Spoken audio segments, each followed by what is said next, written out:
તો નમસ્કાર મિત્રો, સ્વાગત છે તમારી અમારી યુટ્યુબ ચેનલ પર। તો મિત્રો, આજે વાત કરવાના છે આપણે વ્યક્તિગત આવાસ યોજના વિશેની સંપૂર્ણ માહિતી આ વિડીયોમાં। તો મિત્રો, ચેનલમાં નવા હોય તો ચેનલને સબસ્ક્રાઈબ કરી લેજો અને બેલ આઇકનને ક્લિક કરી લેજો, તેથી તમને અમારા નવા વિડીયો તમારી પાસે પહોંચતા રહે।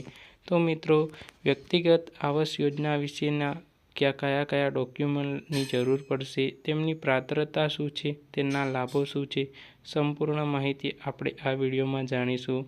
તો મિત્રો, વ્યક્તિગત આવાસ યોજનાના ફોર્મ ભરવાના ચાલુ થઈ ગયા છે અને તેની છેલ્લી તારીખ 20/10/2025 છે। તો મિત્રો, પહેલા આવાસ યોજના માટે આપણને 1,20,000 સહાય મળવાપાત્ર હતી અને હવે નવા નિયમો પ્રમાણે આપણને 1,70,000ની સહાય પાત્ર સીધા બેંક ખાતામાં આપી દેવામાં આવશે, તેવી સંપૂર્ણ માહિતી આ વિડીયોમાં જાણીએ। તો મિત્રો, હવે આપણે વાત કરીએ આગળ। તો ભારત સરકાર દ્વારા અમલમાં મુકાયેલી પ્રધાનમંત્રી આવાસ યોજના PM આવાસ યોજના 2025ના દેશના લાખો નિરાધાર અને મધ્યમ વર્ગના પરિવારો માટે આશીર્વાદ સમાન સાબિત થઈ છે।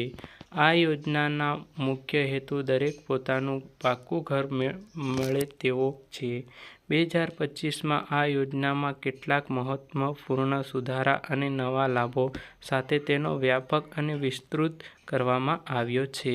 વ્યક્તિગત યોજનાની સંપૂર્ણ માહિતી આપણે આગળ પણ જાણીશું। તેના ઉદ્દેશ્ય વિશે હવે વાત કરી લઈએ। તો મિત્રો, તેનો ઉદ્દેશ્યમાં શું કહેવામાં આવ્યું છે તે સંપૂર્ણ જાણી લઈએ।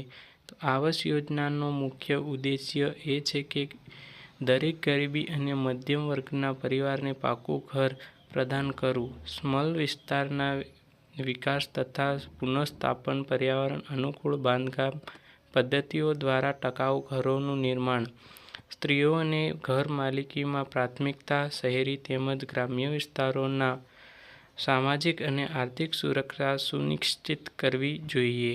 તો મિત્રો, આગળ આપણે આવાસ યોજનાની પાત્રતા વિશેના ધોરણો વિશે જાણી લઈએ। અરજદાર પોતાના માટે ભારતનો નાગરિક હોવો જોઈએ। અરજદાર પાસે પહેલાથી જ પાકું ઘર ન હોવું જોઈએ। અરજદારની વાર્ષિક આવક 3 લાખ સુધી હોવી જોઈએ। તો મિત્રો, 6 લાખથી વધુ હોય તો આ પાત્રતા તમને આ આવાસ યોજના નહીં મળે, તેથી તમારે 3 લાખ સુધી જ હોવી જોઈએ। લાભાર્થીઓએ આધાર કાર્ડ સાથે જોડેલું બેંક ખાતું ફરજિયાત છે।